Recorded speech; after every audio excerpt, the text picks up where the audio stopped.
മഞ്ജുഷ് ഗോപാൽ കൂടി എനിക്കിപ്പോൾ ഉണ്ട്. മഞ്ജുഷ, ഒരുപക്ഷെ MD-യുടെ വിയോഗം നമ്മൾ പ്രതീക്ഷിച്ചതാണ്. അങ്ങനെ ഒരു വിയോഗ വാർത്ത നമുക്കൊക്കെ റിപ്പോർട്ട് ചെയ്യേണ്ടി വരും, നമുക്ക് അദ്ദേഹത്തെ അനുസ്മരിക്കേണ്ടി വരുമെന്ന്. അന്നപ്പോൾ MD എങ്ങനെ അനുസ്മരിക്കുമെന്ന ചോദ്യമുണ്ട്. ഒരുപക്ഷെ ഈ അദ്ദേഹത്തിൻ്റെ മരണശേഷം നമ്മൾ ബന്ധപ്പെടുന്ന പല സാഹിത്യരംഗത്തെ പ്രധാന വ്യക്തികൾ പോലും MD ഏതെങ്കിലും അളവുകോലിലൂടെ അളക്കാൻ കഴിയുമോ എന്ന ചോദ്യമാണ് പങ്കുവയ്ക്കുന്നത്. അത് സഹിത ഒരു കാര്യം ശ്രദ്ധിച്ചാൽ മനസ്സിലാകും. അവരെല്ലാം പറയുന്ന ഒരു പ്രധാനപ്പെട്ട കാര്യമുണ്ട്. MD ജീവിച്ചിരുന്ന കാലത്ത്, MD എഴുതിക്കൊണ്ടിരുന്ന കാലത്ത് ജീവിക്കാൻ സാധിച്ചത് തന്നെ നമ്മുടെ എല്ലാവരുടെയും പുണ്യമാണെന്ന്. അത് തന്നെയാണ് എല്ലാവരെയും, ഓരോ മലയാളിക്കും, അക്ഷരങ്ങളെ സ്നേഹിക്കുന്ന ഓരോ മലയാളിക്കും പറയാനുള്ളത് അതാണ്. MD ജീവിച്ച കാലത്ത്, MD എഴുതിക്കൊണ്ടിരുന്ന കാലത്ത്, MD സാഹിത്യരംഗത്ത് സജീവമായിക്കൊണ്ടിരുന്ന കാലത്ത് നമുക്ക് ജീവിക്കാൻ കഴിഞ്ഞു എന്നുള്ളതാണ്. ബോഡി MD-യുടെ മൃതദേഹം പുറത്തേക്ക് എടുക്കുകയാണ്. MD-യുടെ മൃതദേഹം ഇപ്പോൾ ആശുപത്രിയിൽ നിന്ന് പുറത്തേക്ക് കൊണ്ടുവരികയാണ്. അതിൻ്റെ തത്സമയ ദൃശ്യങ്ങളാണ് നമ്മൾ കാണുന്നത്.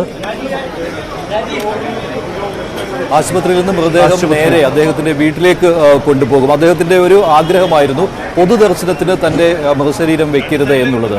അത് കുടുംബാംഗങ്ങൾ, MD-യുടെ മക്കൾ അത് അക്ഷരം പ്രതി അനുസരിക്കുകയാണ്. പൊതുദർശനം ഉണ്ടാവുകയില്ല.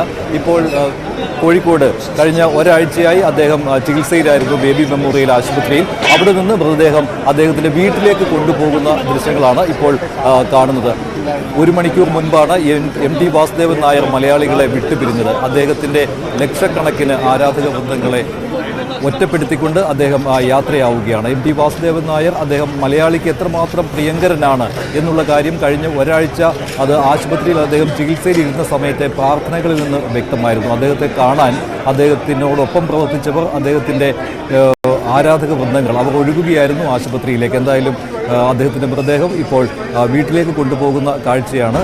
നാളെ ഉച്ചയ്ക്ക് ശേഷമായിരിക്കും അദ്ദേഹത്തിൻ്റെ മൃതദേഹം സംസ്കരിക്കുക. പൊതുദർശനം ഉണ്ടാവുകയില്ല, അത് അദ്ദേഹം നേരത്തെ തന്നെ പറഞ്ഞിരുന്ന കാര്യമാണ്. അതനുസരിച്ച് കൊണ്ട് തന്നെയാണ് ഇപ്പോൾ അത് കാര്യങ്ങൾ മുന്നോട്ട് പോവുക. അദ്ദേഹത്തിൻ്റെ സംസ്കാര ചടങ്ങുകൾ നാളെയായിരിക്കും. കോഴിക്കോട് മാവൂർ റോഡ് ശ്മശാനത്തിലായിരിക്കും സംസ്കാര ചടങ്ങുകൾ നടക്കുക. അദ്ദേഹത്തിൻ്റെ മൃതദേഹം വീട്ടിലേക്ക് കൊണ്ടുപോകുന്നു. കോഴിക്കോട്ടെ സിതാര എന്ന അദ്ദേഹത്തിൻ്റെ വീട്ടിലേക്കാണ് മൃതദേഹം കൊണ്ടുപോകുന്നത്. നാളെ വൈകിട്ട് 5 മണിക്കായിരിക്കും സംസ്കാര ചടങ്ങുകൾ നടക്കുക. 4 മണി വരെ സിതാര വീട്ടിൽ പൊതുദർശനം ഉണ്ടാകും. അവിടെ എത്തി അദ്ദേഹത്തിൻ്റെ പ്രിയപ്പെട്ടവർക്ക് അദ്ദേഹത്തെ ഒരു നോക്ക് കാണാനുള്ള അവസരം ഉണ്ടാകും. പക്ഷേ എത്തുന്ന എല്ലാവർക്കും അവിടെ എത്തി കാണാനുള്ള സൗകര്യം ഉണ്ടാകുമോ എന്നത് സംശയകരമാണ്. കാരണം വീട്ടിൽ മാത്രമേ പൊതുദർശനം ഉണ്ടാകൂ എന്നതാണ് തീരുമാനം. ടൗൺ ഹാളോ മറ്റോ കൂടുതൽ ആളുകളെ ഉൾക്കൊള്ളാൻ കഴിയുന്ന ഇടങ്ങളിലൊന്നും പൊതുദർശനം നടത്തുന്നില്ല. അത് അദ്ദേഹത്തിൻ്റെ ആഗ്രഹമായിരുന്നു. അത് കുടുംബം അതേപടി പാലിക്കുന്നു. അതുകൊണ്ടാണ് ആ തരത്തിൽ ക്രമീകരണം നടത്തിയിരിക്കുന്നത്. നാളെ വൈകിട്ട് 5 മണിക്ക് മാവൂർ റോഡ് ശ്മശാനത്തിലായിരിക്കും പൊതുദർശന ചടങ്ങുകൾ സംസ്കാര ചടങ്ങുകൾ നടക്കുക.